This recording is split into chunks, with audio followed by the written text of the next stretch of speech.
오늘 읽을 말씀은 여호수아 8장에서 9장까지입니다. 8장. 그때 여호와께서 여호수아에게 말씀하셨습니다.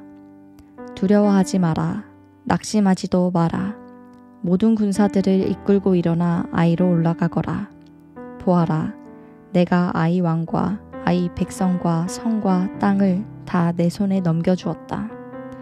너는 여리고와 여리고의 왕에게 한 것처럼 아이와 아이 왕에게도 그렇게 하여라. 단 그들의 전리품과 가축들은 너희가 전리품으로 챙겨도 좋다. 너는 성 뒤로 가서 매복하고 있어라. 그래서 여호수아와 모든 군사들은 일어나 아이를 치려고 출전했습니다. 여호수아는 가장 잘 싸우는 용사 3만 명을 뽑아 밤을 틈타 보내며 그들에게 명령했습니다. 잘 들으라. 너희는 성 뒤에 가서 매복하고 성에서 너무 멀리 떨어져 있지 말라. 너희 모두는 출동 준비 상태에 있어야 한다. 나와 함께한 모든 군대는 성으로 진격해야 한다. 이전처럼 저들이 우리와 맞서 싸우려고 나오면 우리는 그들 앞에서 도망칠 것이다. 그들이 나와 성을 벗어날 때까지 우리는 그들을 끌고 나와야 한다. 그러면 저들이 이전처럼 도망친다 라고 말할 것이다. 우리가 그들 앞에서 도망칠 때 너희는 매복하던 곳에서 일어나 그 성을 덮치라. 너희 하나님 여호와께서 그 성을 너희 손에 넘겨주실 것이다. 너희가 그 성을 점령하면 불을 지르라. 여호와께서 명령하신 그대로 하라. 내가 너희에게 명령했으니 명심하라. 여호수아가 그들을 보내자 그들은 매복할 곳으로 갔습니다. 그들은 아이의 서쪽, 곧 베델과 아이 사이에 매복하고 있었습니다. 그날 밤 여호수아는 군사들과 함께 지냈습니다. 여호수아는 다음날 아침 일찍 일어나 군사들을 소집하고 이스라엘 장로들과 함께 군사들 앞서 아이로 올라갔습니다. 그와 함께한 모든 군사들이 올라갔고 성 가까이 다가가 성 앞까지 이르렀습니다. 그리고 아이 북쪽에 진을 쳤습니다. 그들과 아이 사이에는 골짜기가 하나 있었습니다. 여호수아는 5,000명을 데리고 가서 그들을 성의 서쪽, 곧 베델과 아이 사이에 매복시켰습니다.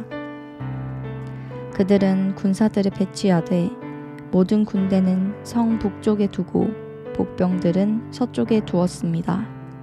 그 밤에 여호수아는 골짜기 한가운데로 들어갔습니다.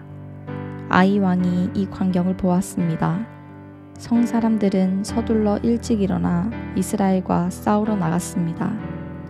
그와 그 모든 군사들이 정한 때에 평지 앞으로 나간 것입니다. 그러나 그는 그 성 뒤에 복병들이 있는 줄 알지 못했습니다.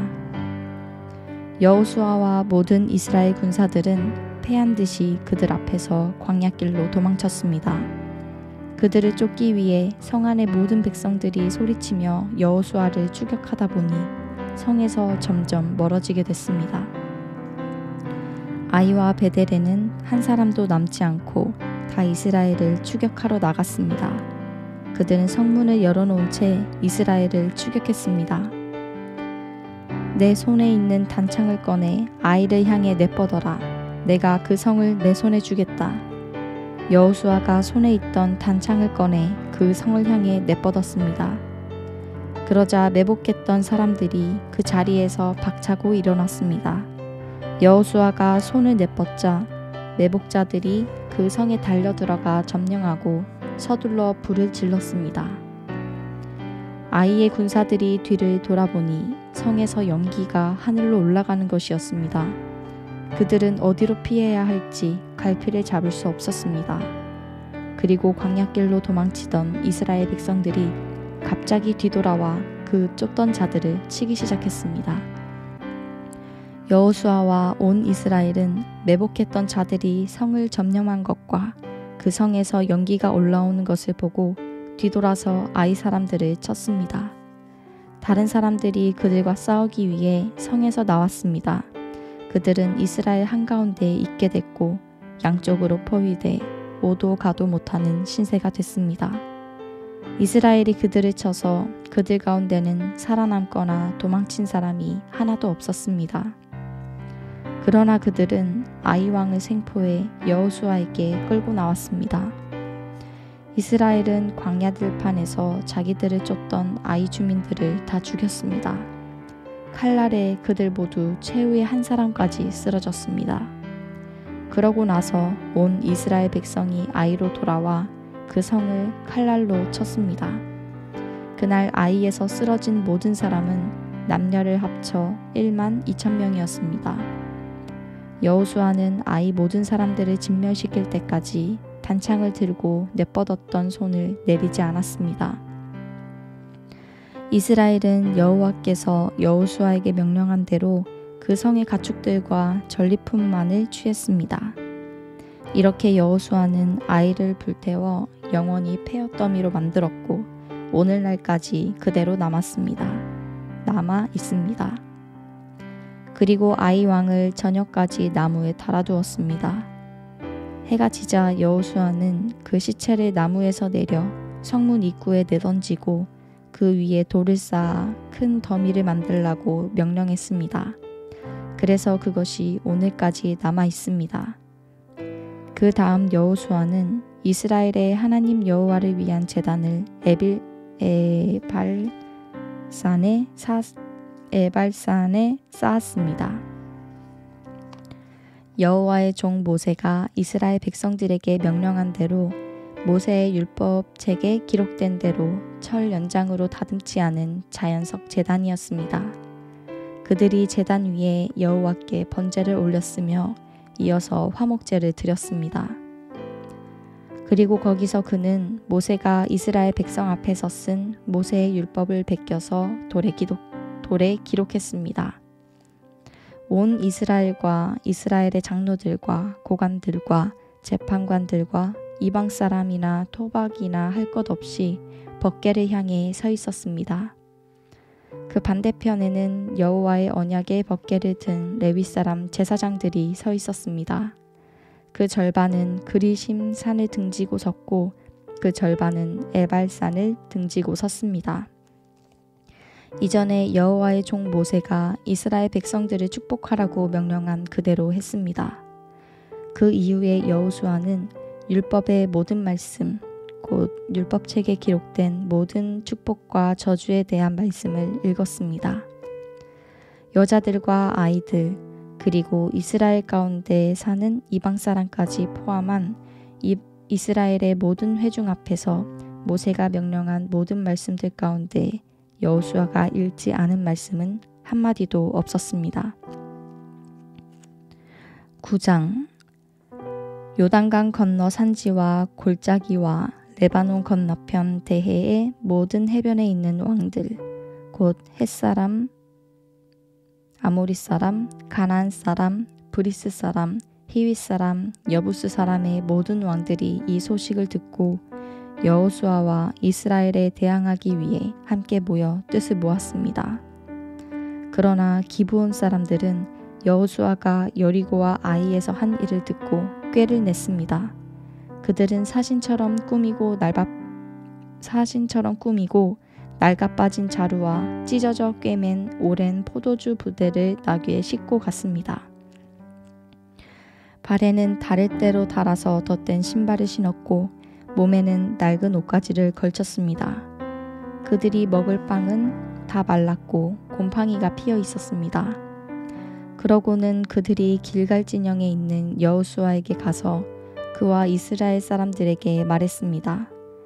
우리는 먼 나라에서 왔습니다. 지금 우리와 조약을 맺읍시다. 이스라엘 사람들이 히윗 사람들에게 말했습니다. 당신들은 우리 가까이에 사는 것 같은데 우리가 어떻게 당신들과 조약을 맺겠소? 그들이 여호수아에게 말했습니다. 우리는 당신의 종입니다. 그러자 여호수아가 물었습니다. 너희는 누구이며 어디에서 왔느냐? 그들이 그에게 말했습니다. 당신의 종들은 당신의 하나님 여호와의 명성을 듣고 아주 먼 나라에서 왔습니다. 우리가 그분의 명성과 그분이 이집트에서 행하신 일을 모두 들었습니다. 요단강 건너편의 아모리 사람의 두 왕, 곧 헤스본 왕 시온과 아스다롯에 살았던 바산 왕 오게에게 하신 일도 모두 들었습니다. 그러자 우리 장로들과 우리나라 모든 거주민들이 우리에게 말했습니다. 양식을 챙겨 길을 떠나라. 가서 그들을 만나 우리가 당신의 종이니 우리와 조약을 맺자고 그들에게 말하라. 우리의 입방은 우리가 당신에게 오려고 떠나던 날 집에서 따뜻한 것을 싸 가지고 온 것입니다. 그러나 보십시오. 마르고 곰팡이가 피었습니다. 우리가 가득 채워온 이 포도주 부대도 새 것이었는데 이제 다 터졌습니다. 우리 옷과 신발은 길고 긴 여정으로 다 닳았습니다. 그러자 이스라엘 사람들은 그들의 양식을 취하고 어떻게 해야 할지 여호와께 묻지 않았습니다. 그리고 여호수아는 그들과 화친을 맺어 그들을 살려준다는 언약을 맺고 회중의 지도자들도 그들에게 맹세했습니다. 기브온 사람들과 조약을 맺은 지 3일 뒤 이스라엘 사람들은 그들이 이웃이며 그들 가운데 살고 있다는 것을 들었습니다. 그러자 이스라엘 사람들이 길을 떠나 3일 길을 가서 기브온 사람들의 성에 이르렀습니다. 그들의 성은 기브온, 그비라, 브에롯, 기얏 여아림이었습니다. 그러나 회중의 지도자들이 이스라엘의 하나님 여호와를 두고 그들에게 맹세했기 때문에 이스라엘 사람들은 그들을 죽일 수 없었습니다. 온 회중이 지도자들을 원망했습니다. 그러자 모든 지도자들이 온 회중에게 대답했습니다. 우리가 이스라엘의 하나님 여호와를 두고 그들에게 맹세했으므로 그들을 칠 수 없다. 우리가 그들에게 할 수 있는 것은 이것이다. 우리가 그들에게 맹세한 그 맹세 때문에 우리에게 저주가 임하지 않도록 그들을 살려주는 것이다. 지도자들이 이어 말했습니다. 그들을 살려두어 온 회중을 위해 나무를 패고 물 깃는 자로 삼으라. 이렇게 해서 지도자들이 그들에게 말한 대로 이루어졌습니다. 그때 여호수아가 기브온 사람들을 불러 말했습니다. 너희는 우리 가까이 살면서 왜 우리는 당신들과 멀리 떨어져 삽니다 라며 우리를 속였느냐. 너희는 이제 저주 아래에 있게 됐다. 너희는 영원히 종살이를 면하지 못할 것이니 내 하나님의 집을 위해 나무를 패며 물 깃는 자들이 될 것이다. 그들이 여호수아에게 대답했습니다.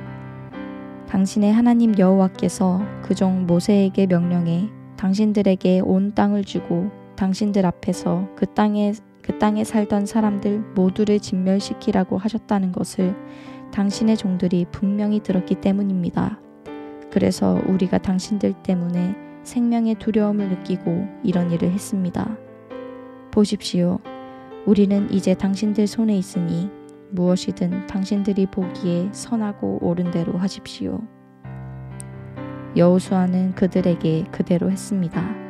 그는 이스라엘 사람들의 손에서 그들을 구했으며 죽이지는 않았습니다. 그날의 여호수아는 기브온 사람들을 온 회중을 위해 또 여호와께서 선택하신 여호와의 제단을 위해 나무를 패고 물을 깃도록 했습니다. 이렇게 해서 그들이 오늘날까지 그렇게 하고 있는 것입니다.